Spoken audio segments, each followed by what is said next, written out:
In 2014, the United States go through an economic collapse, causing a totalitarian political party called New Founding Fathers of America to take over the government. With the support of his followers, the president passes a new law known as the Purge.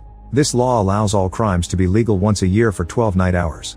Emergency services aren't available, level 10 government officials can't be harmed, and weapons above class 4 like rocket launchers are forbidden. Everything else is allowed, including murder. The Purge becomes an outlet for people's darkest urges and allows them to lead calmer lives the rest of the year. So by 2022 the United States is practically crime-free and the unemployment rate has dropped to 1%. On the day of the 2022 Purge, James is driving home while finishing some sales on the phone. He sells security systems specifically designed for the Purge, which means he makes lots of money that allows him to live in a very fancy gated community in Los Angeles.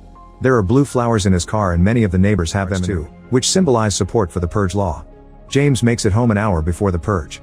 His wife Mary tells him that their daughter has been sulking in her room all day because her parents won't let her date an older boy, but James thinks she needs to get over it. In the room, Zoe is secretly hanging with her boyfriend Henry. When she hears that her father is back, she makes Henry sneak out through the balcony. They notice a neighbor sharpening a machete in preparation for tonight. Mary goes out to put the flowers James brought in her yard and is approached by her neighbor Grace. She admires the new addition to Mary's home, pointing out she was able to afford it because everyone in the neighborhood bought a security system from James.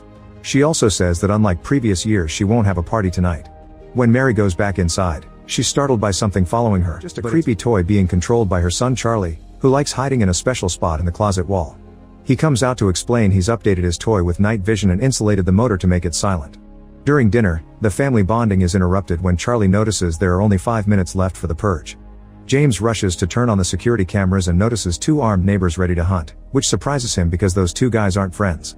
He also sees that Grace is having a party, which means Grace lied to Mary not to invite her. After grabbing a gun from his safe, James activates the lockdown mode, which blocks all doors and windows. The TV starts the emergency broadcast system, which announces the beginning of the Purge and reminds everyone of the rules. After an alarm rings in the neighborhood, Zoe rushes to her room and is suddenly tackled on the bed by Henry, who sneaked back into the house and was having dinner. Zoe wants to get dirty but Henry interrupts their kissing, saying he's come to confront James. The family then tries to keep themselves busy while the night continues. James does some paperwork while watching the violent results of the Purge on TV and Charlie is playing around with his remote control toy, disturbed by the gory images on television. Mary worries when she hears gunshots in the neighborhood but there's nothing on the cameras, so James tells her it's fine. Minutes later Charlie checks the cameras with his toy and notices someone running on the streets. He runs to take a closer look at the screens and hears the wounded man begging for help. Gunshots can be heard in the distance so Charlie temporarily disables the security system and quickly moves to open the front door to let the injured stranger in. James notices the change and rushes to activate the lockdown mode again. The gate starts closing but the wounded man manages to slide in just in time. When Charlie's parents see the stranger, James gets his gun ready. At the same time Henry comes downstairs and pulls a gun on James, but he's seen by Mary who warns her husband. Both Henry and James move as they open fire and James doesn't get hurt, but Henry does and Zoe has to help him return to her room. Henry is bleeding heavily and Zoe doesn't know how to help. Meanwhile James realizes the stranger has disappeared and scolds Charlie for letting him in while taking him and Mary to the security room. Once they're safely hidden, James goes looking for Zoe only to find Henry dead in her bedroom.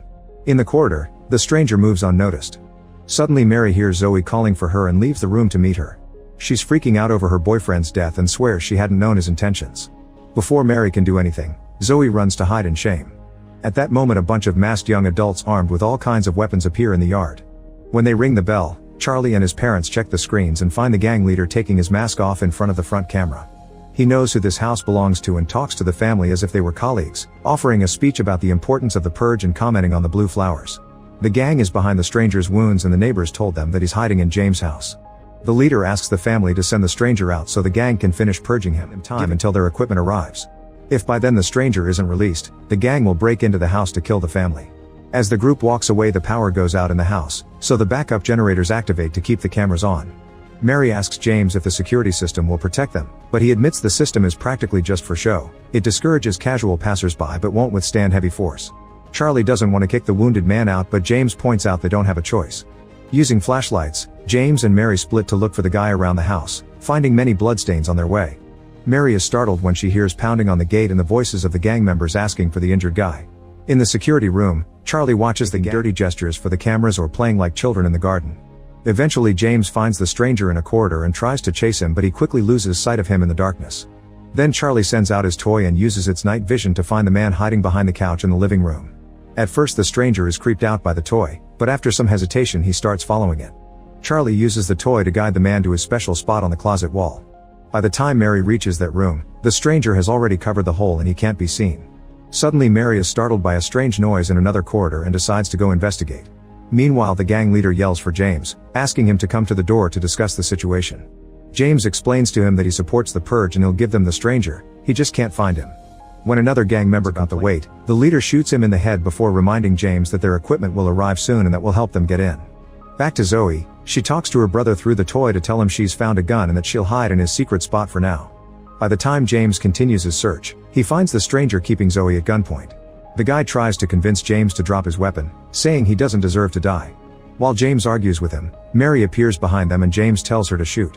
Before running, the stranger drops Zoe, causing her to hit her head on the wall and fall unconscious. James chases after him and tackles him to the ground, where they start to fight.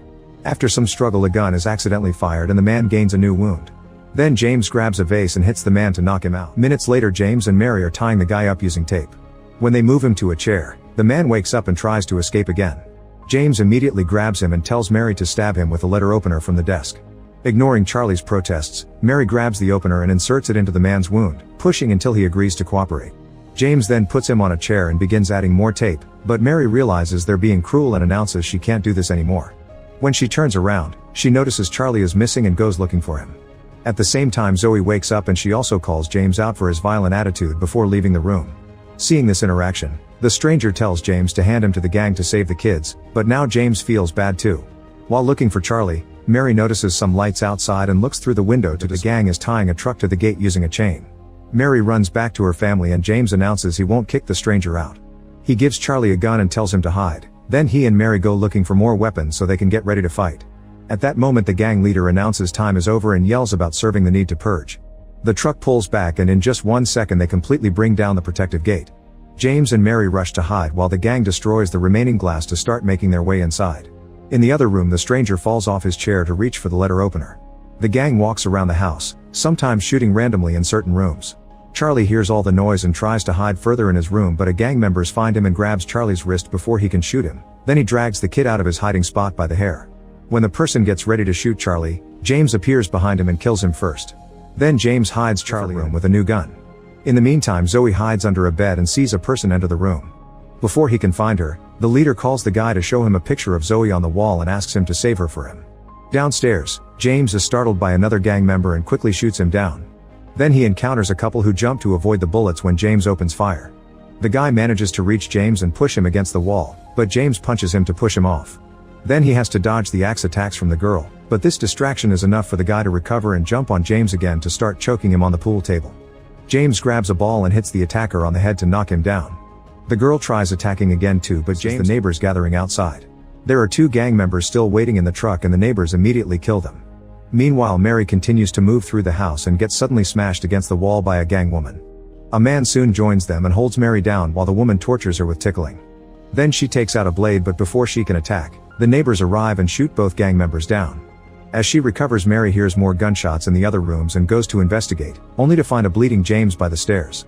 She yells for her kids and Charlie immediately comes, but so does the gang leader. When he's about to shoot them, Zoe shows up and kills him first. Then she apologizes to her father before he dies. Then the family is surrounded by the neighbors, who have finished killing the rest of the gang. Grace announces that the family is theirs before the neighbors drag James' body away and try tying the rest of the family up. Mary fights back, but she's forced to cooperate when they threaten to kill the kids. As Mary and the kids are tied with tape, Grace explains the locals were tired of James' family showing off the money they made by putting a price on their neighbors' safety. The group gets their weapons ready to execute the family, but